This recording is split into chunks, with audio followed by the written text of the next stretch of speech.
नमस्कार, मैं सत्यम जोरसिया आप सभी का एक बार फिर से स्वागत करता हूं आपके अपने यूट्यूब चैनल पीसीएम एक्सप्रेस में। इसके पहले वाले वीडियो में मैंने आप सभी को बताया था कि जो विद्युत चुम्बकीय विकिरण होता है या आखिर विकिरण होता क्या है। मेरा दोस्तों उसमें मैंने आपको प्रकाश के बारे में कुछ चीज़ें बताई थी। आखिर ये प्रकाश होता क्या है। प्रकाश एक प्रकार की विद्युत चुम्बकीय तरंगे होती हैं। विद्युत चुम्बकीय विकिरण कहा जाता है उसे। विकिरण का एक रूप होता है, ठीक। वो दोस्तों हमारा पहला भाग था। उसका दोस्तों ये दूसरा भाग है। हमने उसमें आपको पूरी चीज़ें नहीं बता पाए थे क्योंकि वीडियो बहुत लंबी हो चुकी थी। इसलिए दोस्तों आइए इस वीडियो में हम देखते हैं जहाँ तक हमने उसमें बताया था। उसके बाद से मैं इस वीडियो में शुरुआत करता हूँ, ठीक। तो दोस्तों मेरा आपसे यही निवेदन है, यदि आपने अभी तक उस वीडियो को नहीं देखा है तो जरूर आप उस वीडियो को देख लीजिए। मैं उसका लिंक आपको नीचे डिस्क्रिप्शन में दे दूंगा वीडियो के, ठीक। तो दोस्तों चलिए शुरू करते हैं इस वीडियो को। तो दोस्तों इसके पहले वाले वीडियो में हमने आपको बताया था कि आखिर किस प्रकार से मैक्सवेल ने इसको बताया, ठीक। कैसे उन्होंने बताया और कैसे हाइटेज ने इसके बारे में दोस्तों इसको सत्यापित किया। और हमने ये नहीं देखा दोस्तों किस प्रकार से उसको सत्यापित किया, लेकिन केवल हमने ये जाना कि उन्होंने इसको सत्यापित किया था। तो आइए दोस्तों इस वीडियो में हम जानते हैं कि विद्युत चुम्बकीय विकिरण की दोस्तों कुछ बातों को जानते हैं, मतलब उसकी कुछ विशेषताओं को जानते हैं, ठीक। उसके बाद दोस्तों हम जानेंगे कि हमारी जो तरंगे सभी होती हैं ये सभी कैसे होती हैं। तो आइए वीडियो को शुरू करते हैं। तो दोस्तों जैसा कि आप जानते हैं जो प्रकाश होता है एक प्रकार का विकिरण है और इसके बारे में दोस्तों हमें पहले से ही बहुत समय पहले से ही पता थी चीज़ें, ठीक। और मैक्सवेल ने दोस्तों इसके बारे में बताया कि इस दोलन करते हुए आवेश पिंडों के रूप में बताया कि जब कोई आवेश एक समान वेग से त्वरित होता है तो उससे हमारी विद्युत चुम्बकीय तरंगे उत्पन्न होती हैं, ठीक। इसी को विद्युत चुम्बकीय विकिरण कहा जाता है। ये सब आप जानते ही हैं। तो दोस्तों इसके बारे में जो हमारी प्रकाश होता है दोस्तों, इसके बारे में न्यूटन ने भी सबसे पहले बताया था कणिका का सिद्धांत, जिसके बारे में दोस्तों हमने ऑलरेडी पहले से ही वीडियो बना दिया है, आप उसको भी देख लीजिए। तो दोस्तों प्रकाश होता है इसका आप तरंग रूप भी पढ़ेंगे और कणिका सिद्धांत भी पढ़ेंगे, क्योंकि दोस्तों मैंने आपको कणिका सिद्धांत वाला बता दिया है कि न्यूटन ने किस प्रकार से इसके बारे में बताया था। और दोस्तों इसके दोस्तों कणिका सिद्धांत के बारे में और भी बहुत सारी जानकारियाँ हैं, जहाँ पर ज़रूरत होंगी मैं उसको आपको बताता रहूँगा, ठीक। वीडियो लेक्चर्स में जब मैं आपको बताऊँगा प्रकाश की के बारे में। तो दोस्तों सबसे पहले हम आपको बताएंगे कि जो हम पढ़ेंगे किरण प्रकाश की क्या होता है।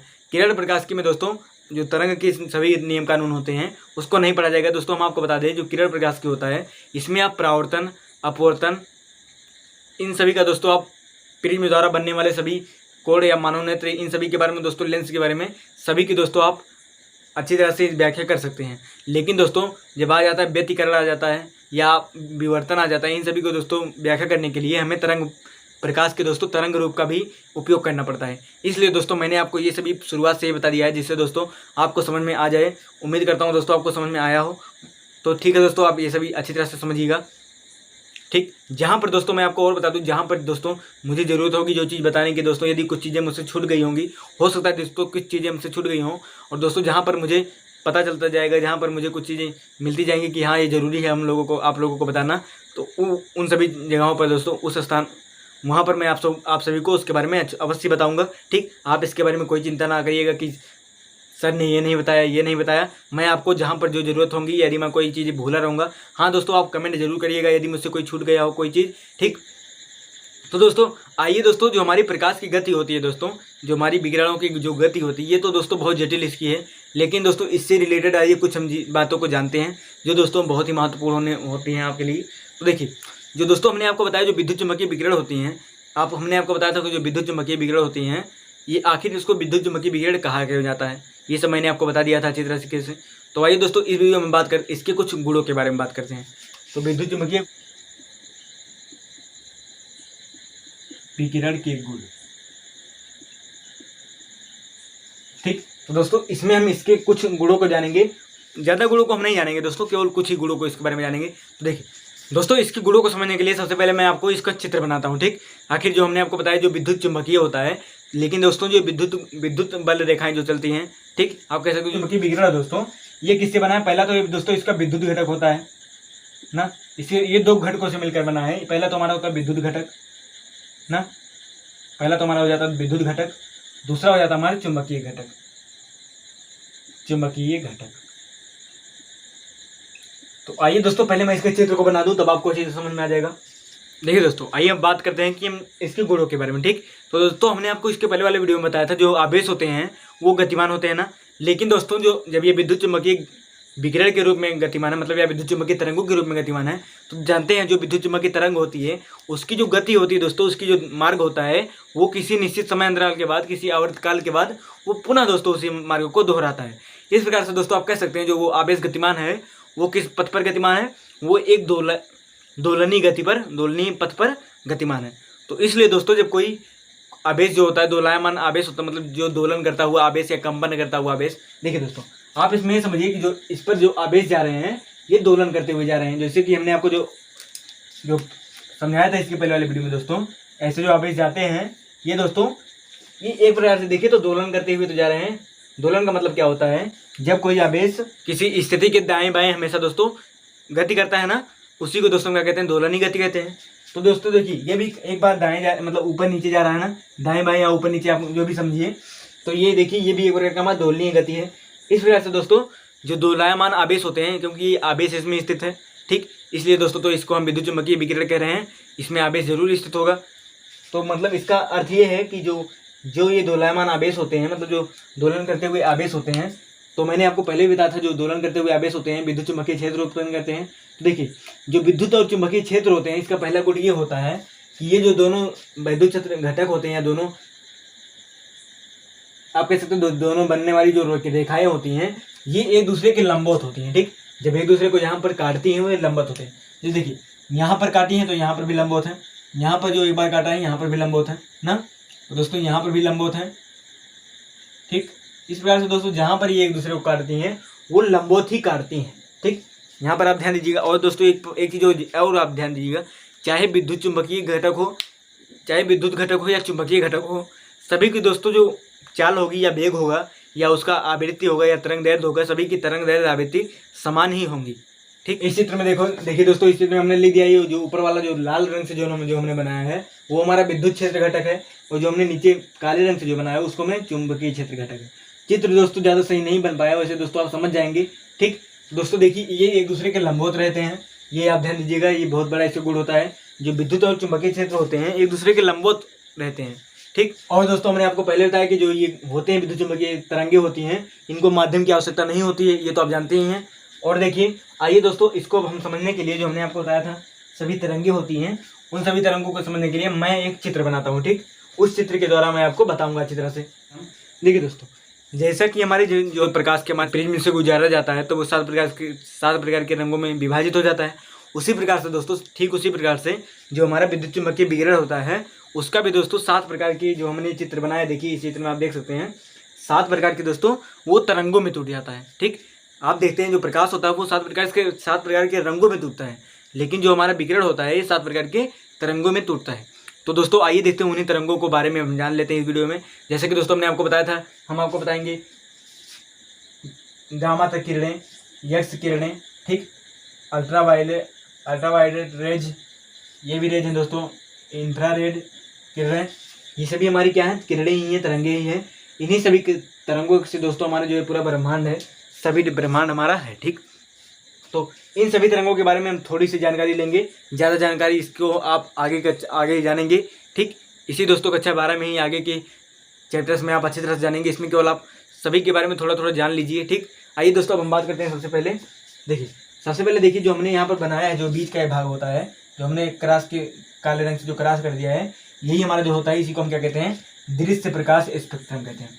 आप दोस्तों देख सकते हैं कि जो हमारा दृश्य प्रकाश स्पेक्ट्रम होता है ये अल्ट्रावायलेट, यू भी मतलब अल्ट्रावायलेट रेज और IR मतलब इंफ्रारेड रेज, ठीक। तो ये इन दोनों किरणों के मतलब तरंगों के बीच का दोस्तों भाग होता है, ठीक। और इसी दोस्तों छोटे से भाग को आप देख सकते हैं दोस्तों, ये तो दोस्तों मैंने केवल बनाया है, इसका दोस्तों आप यहाँ पर ऊपर भी दोस्तों चित्र देख सकते होंगे, चित्र देख रहे होंगे। तो देखिए जैसे कि आप ऊपर देख रहे हैं वहीं मैंने दोस्तों नीचे भी बना दिया है। ऊपर में दोस्तों आप देख रहे हैं कि जो छोटा सा भाग निकाला गया है वही हमारा क्या है, विद्युत दृश्य प्रकाश का स्पेक्ट्रम है। और दोस्तों इसी प्रकाश के रंगों को हम क्या कर सकते हैं, देख सकते हैं। हमारी आंखें जो बनी है, मनुष्य की आंखें जो बनी है, वो हमारी आंखें केवल दृश्य प्रकाश स्पेक्ट्रम को ही संशोधित कर सकते हैं। तो दोस्तों जैसा कि आपने देखा जो हमारी दृश्य प्रकाश होता है, आप कह सकते हैं जो हमारी सूर्य का प्रकाश होता है, ये दोस्तों इसकी केवल तरंग दैर्ध्य जो होती है, तरंग दैर्ध्य 400 से 750 के बीच में होती है, या आप कह सकते हैं 3900 एंगस्ट्राम से लेकर के 7800 एंगस्ट्राम तक होती है। आप केवल ये ध्यान दीजिएगा दोस्तों कि हमारी जो होती है इसका कितना होता है, तरंग दैर्ध्य जो होता है 400 नैनोमीटर से 750 नैनोमीटर के बीच का होता है। ठीक, तो दोस्तों आप एक चीज़ ध्यान दीजिएगा, जो प्रकाश होंगे उनका जो तरंगदैर्ध्य होगा इतना में ही होगा, इतने में ही जो प्रकाश के तरंगदैर्ध्य होते हैं उसी को केवल हम देख पाते हैं, और इसी को हम दोस्तों सूर्य का प्रकाश कहते हैं। ठीक, तो दोस्तों इसी की सूर्य का प्रकाश को ही हम दृश्य क्षेत्र भी कहते हैं, क्योंकि इसको हम देख सकते हैं। और जो हमारी दृश्य रंगे जो सभी होती हैं, ये जो होती हैं 400 से 750 के बीच में ही स्थित होती हैं। इसलिए दोस्तों ये बहुत ही इंपॉर्टेंट चीज़ है। तो दोस्तों इतना आप जानिए, और दोस्तों जो चीज़ें आवश्यक होंगी वो सब हम आपको आगे की वीडियो में अच्छी तरह से बताते रहेंगे। तो दोस्तों जो हमारी ये सभी किरणें हैं, अल्फा किरणें, मतलब दोस्तों जो एक्स किरणें हैं, गामा किरणें हैं, इंफ्रारेड किरणें, अल्ट्रावायलेट किरणें, सूक्ष्म तरंगे, आइए दोस्तों इन सभी के प्रयोगों के बारे में हम देख लेते हैं। और देखिए दोस्तों, हमने यहाँ पर जो नीचे यहाँ पर लिखा है, ये शायद यहाँ पर नहीं दिखाई दे रहा हो, ये दोस्तों तरंगदैर्ध्य है। नीचे जो मैंने लिखा है 10 की घात में, वो हमारी क्या है, तरंगदैर्ध्य है। और ऊपर जो हमने लिखा है वो हमारी आवृत्ति है। ठीक, और इसी आवृत्ति के द्वारा दोस्तों अभी हम संबंध भी निकालेंगे आवृत्ति और इसके बारे में। दोस्तों देखेंगे हम लोग कैसे जो हमारा प्रकाश का चाल होता है, कैसे सभी प्रकार की तरंगों की चाल कैसे निर्वात में समान होती है, वो सब दोस्तों हम अच्छी तरह से जानेंगे। तो देखिए, सबसे पहले आइए हम बात करते हैं जो हमारी होते हैं गामा किरणें होती हैं, एक्स किरणें होती हैं। इन सभी का दोस्तों हमारा जो प्रयोग होता है, ये सभी नाभिक का विखंडन करने में, या दोस्तों इसी प्रकार से बहुत सारे प्रयोगों में संलयन करने में किया जाता है इन सभी का प्रयोग। इन सभी के बारे में दोस्तों हम आगे के वीडियो में, लेक्चर में अच्छी तरह से जानेंगे। आप पढ़ेंगे अल्फा किरणों का उत्सर्जन, गामा किरणों का उत्सर्जन और बहुत सी चीज़ें आप पढ़ेंगे दोस्तों, वो सब आप आगे की वीडियो में अच्छी तरह से जानेंगे। एक्स किरणों और गामा किरणों के बारे में आप अच्छी तरह से जानेंगे। आपको मैं थोड़ा सा बता देता हूँ, जो एक्स किरणें होती हैं इनकी खोज दोस्तों रॉन्टजन नामक वैज्ञानिक ने किया था। ठीक, अब आइए दोस्तों बात करते हैं हमारी यूवी किरणें क्या होती हैं। ये जो दोस्तों अल्ट्रावायलेट किरणें होती हैं, ये पराबैंगनी किरणें होती हैं। ठीक है दोस्तों, ये हमारी क्या होती हैं, पराबैंगनी किरणें होती हैं। ठीक, ये दोस्तों जो किरणें होती हैं, देखिए ये पूरा भाग होता है, ये सूर्य का ही भाग होता है, सूर्य के प्रकाश का भाग होता है दोस्तों। वैसे तो जो जितने भी हमारी किरणें हैं सभी हमारे सूर्य के भाग ही होते हैं। ठीक दोस्तों, सभी सूर्य के भाग नहीं होते, बहुत सारी तरंगें होती हैं। इन सभी तरंगों दोस्तों, जैसे देखिए यहाँ पर जो हमारी लंबित रेडियो तरंगें होती हैं, इनसे प्रसारण किया जाता है। जो रेडियो तरंगें होती हैं, इनसे आप FM रेडियो सुनते हैं। ठीक, देखिए दोस्तों, जो थोड़ा सा भाग होता है, जो 10 की घात दोस्तों 4 से लेकर के 4 से आप कह सकते हैं थोड़ा अधिक दोस्तों, और 10 की घात 2 के बीच से जो क्षेत्र होता है उसी को क्या कहते हैं, हम लंबित रेडियो तरंगे कहते हैं। और उसके बाद से जो हमारा यहाँ से लेकर के ये क्षेत्र जो होता है, इसको हम क्या कहते हैं, रेडियो तरंगे कहते हैं। इन सभी के बारे में दोस्तों जरूरी नहीं है आपको सभी चीज़ याद करिए, केवल आप अभी ये समझिए कि हाँ चीज़ें कैसी होती हैं। देखिए जो हमारा दृश्य प्रकाश स्पेक्ट्रम होता है, ये हमारा इंफ्रारेड किरणों मतलब पराबैंगनी किरणों और अवरक्त तरंगों के बीच में होता है। अच्छा, यहाँ पर दोस्तों आप देखिए अवरक्त किरणें क्या होती हैं। ठीक, अवरक्त किरणें दोस्तों क्या होती हैं, जिनके द्वारा दोस्तों हमने आपको जो इसके पहले वाले वीडियो लेक्चर में बताया था, जो सभी प्रकार के जो सर्च इंजन होते हैं वो कैसे पता लगाते हैं, मैप जो होते हैं उसमें कैसे पता चलता है कि यहाँ पर कितने पेड़ पौधे हैं, वो सब दोस्तों हमारी अवरक्त किरणों के द्वारा ही पता चलता है। और दोस्तों जो हमारे सांप वाप हो जाते हैं, जो जंगली जीव होते हैं दोस्तों, ठीक, उन सभी के दोस्तों आँखों में कुछ ऐसी विशेषताएं होती हैं जिससे दोस्तों वो अवरक्त तरंगों को भी पहचान सकते हैं। और दोस्तों आजकल तो हमारे चश्मे भी आने लगे हैं। एक चीज़ दोस्तों आप ध्यान दीजिएगा, जितनी भी वस्तुएं हैं ब्रह्मांड में सभी जो होती हैं अवरक्त किरणों का उत्सर्जन करती हैं। एक बार फिर से आप सुनिए, जितने भी ब्रह्मांड में किरणें हैं सभी किरणें अवरक्त तरंगों का या किरणों का उत्सर्जन और अवशोषण करती रहती हैं। ठीक, इसी के द्वारा दोस्तों पता चलता है कि कहाँ पर हरियाली है, कहाँ पर क्या है। ठीक, अब देखिए दोस्तों जो हमारी सूक्ष्म तरंगें होती हैं ये किस लिए प्रयोग होती हैं। इनका प्रयोग दोस्तों, वैसे तो दोस्तों सभी के प्रयोग को आप विस्तृत से पढ़ेंगे तो बहुत समय लगेगा। यहाँ पर दोस्तों मैं केवल आपको सभी के बारे में छोटी छोटी जानकारियाँ दे रहा हूँ, जिससे आपको कुछ इनके बारे में पता चल जाए। ठीक, देखिए जो हमारा सूक्ष्म तरंगें होती हैं इनका प्रयोग दोस्तों जो आप देखते होंगे, जो हमारे जाते हैं सभी जो रॉकेट वॉकेट का लॉन्च होते हैं, जो मंगलयान जाता है, जैसे कोई भी यान जो जाते हैं, जब कहीं पर भी रडार छोड़े जाते हैं दोस्तों, तब उनके प्रयोग में इसका प्रयोग किया जाता है। जैसे कहीं पर बम विस्फोट करना हो तो भी इसके द्वारा ही, सूक्ष्म तरंगों के द्वारा ही दोस्तों पता लगाया जाता है कि कितनी दूरी पर गिरेगा, कहाँ से गिराएंगे, कहाँ पर जाकर गिरेगा। ये सब दोस्तों सूक्ष्म तरंगों के द्वारा किया जाता है। इनके बारे में यदि आप पढ़ेंगे तो बहुत विस्तृत है।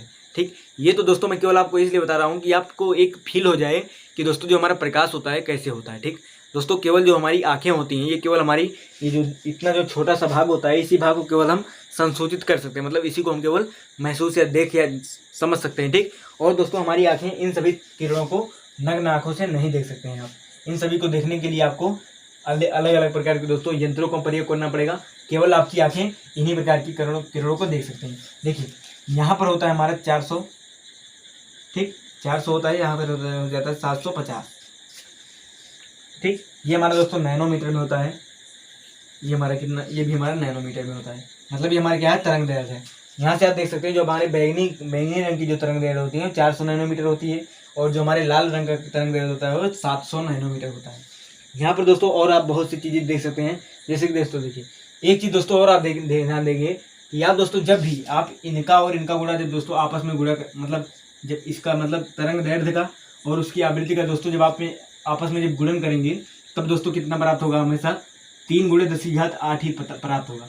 ये दोस्तों एक फैक्ट होता है और इसी को क्या कहा जाता है, प्रकाश का वेग कहा जाता है, प्रकाश का वेग कहा जाता है, ठीक। दोस्तों एक बार मैं फिर से बता दूं दोस्तों, ये जितनी भी तरंगे, जैसे मान लीजिए यदि आप इस बिंदु पर तरंग के बारे में जान रहे हैं, प्रयास कर रहे हैं जानने की, तब आप इसको ऐसे सीधा मिला दीजिए, इसके समांतर दोस्तों इस बिंदु का और जो यहाँ पर जो बिंदु होगा उसकी आवृत्ति और तरंग दैर्घ्य का जब आप गुणा करेंगे तब हमें कितना प्राप्त होगा, 3 × 10⁸ मीटर प्रति सेकंड ही प्राप्त होगा, ठीक। और दोस्तों इसी को क्या कह दिया गया है, प्रकाश की चाल कह दिया गया है, प्रकाश की चाल। ये दोस्तों एक सूत्र होता है हमारा, क्या होता है, C = V लैम्डा, जहाँ पर दोस्तों V क्या हमारा आवृत्ति है और दोस्तों लैम्डा जो होता है हमारा तरंग दैर्घ्य होता है। इस प्रकार से दोस्तों इसीलिए कहा जाता है जितने भी हमारी किरणें होती हैं, तरंगे होती हैं, सभी की जो वेग होता है वो 3 × 10⁸ मीटर प्रति सेकंड ही होता है, ठीक। उम्मीद करता हूँ दोस्तों कि आपको कुछ चीज़ें समझ में आ रही होंगी। वैसे तो दोस्तों मैं पूरा प्रयास कर रहा हूँ कि आपको समझ में आए, ठीक।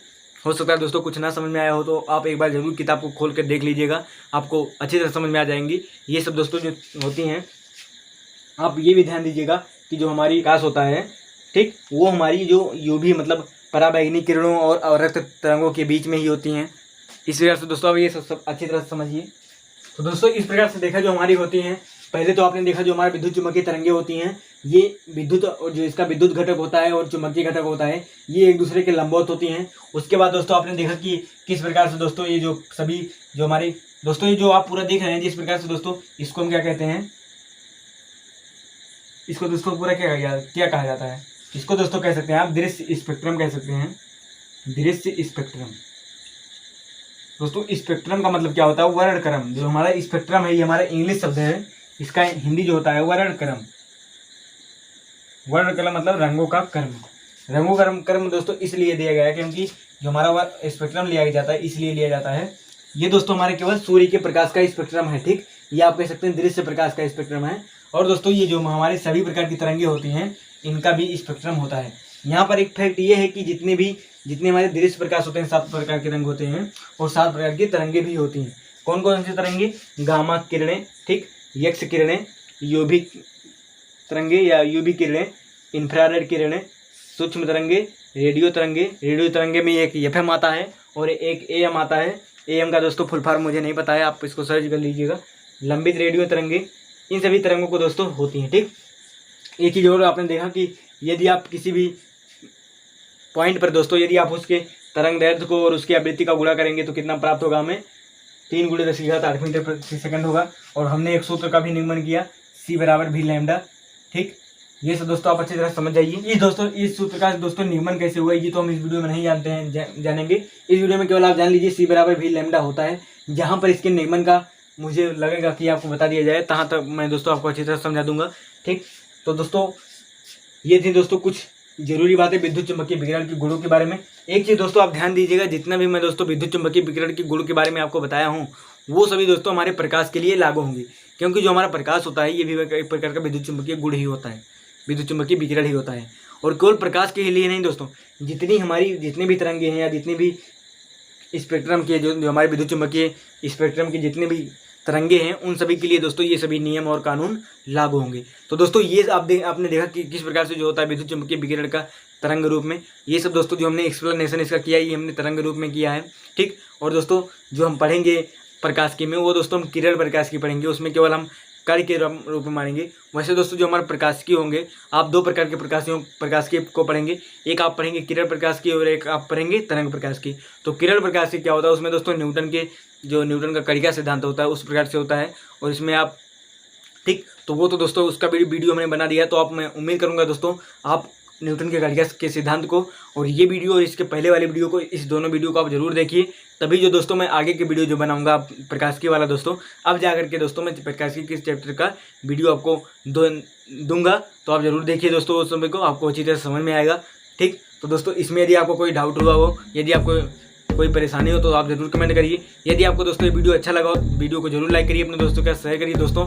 ठीक, बहुत मेहनत करते हैं दोस्तों, आपको उम्मीद करता हूँ कि आपको जरूर समझ में आए। तो दोस्तों मिलते हैं किसी नए वीडियो में अगले टॉपिक के साथ। तब तक के लिए दोस्तों जय हिंद, जय भारत।